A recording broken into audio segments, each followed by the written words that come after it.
Isang maganda, mapagpala, mapagbiyaya at makadiyos po na gabi sa bawat isa. Maraming salamat po sa inyong panahon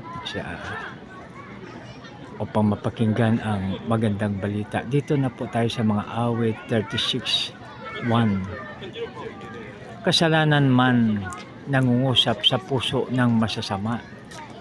Sa kaibuturan ng puso, doon ito nagbibika. Tumanggi sa Diyos at nitakot nito'y wala. Purihin nawa ang Diyos sa pagbasa ng kanyang salita. Tayo manalangin. Panginoon, maraming salamat po sa iyong pagpapala at sa iyong proteksyon sa amin. Salamat, Lord, sa pangalan ni Jesus, naming Panginoon at pagligtas. Lahat pa'y magsabi ng Amen. Mga kaibigan, aking pong babasahin sa ulit. Kasalanan may nangungusap sa puso ng masasama. Sa kaibuturan ng puso, doon ito nagwiwika. Tumanggi sa Diyos at nitakot ito'y wala.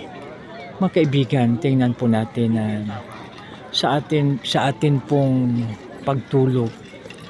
Bago tayo matulog, parang nagbubulay-bulay po muna tayo. Parang rinireview po natin ang nangyari mula na tayo lumabas sa ating higaan at pagbalik natin po sa ating higaan. So yun po mga kaibigan ang nangyayari.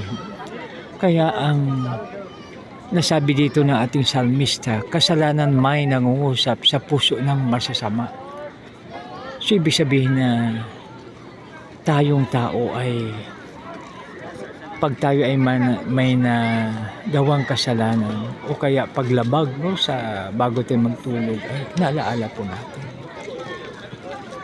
Kaya napagaganda mga kaibigan na bago tayo matulog, kung halimbawa man tayo ay nakagawa ng hindi maganda sa ating kapwa. Sa panahon po natin ngayon, pwede po tayo maka-message sa magitan ng ating gadget, sa ating cellphone. Pwede po natin siyang i-message, humingi tayo ng tawad. O ang sabi ng ating salmista, sa iyo lamang o Diyos ako nagkasala. So ibig sabihin dyan na hingi tayo ng tawad sa ating Panginoon.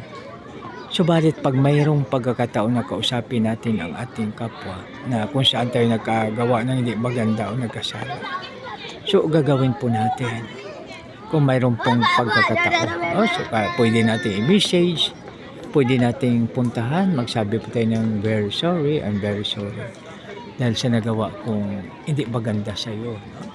So naalaala ko na mayroong isang kasama ko na hindi ko nakausap dahil sa bago kami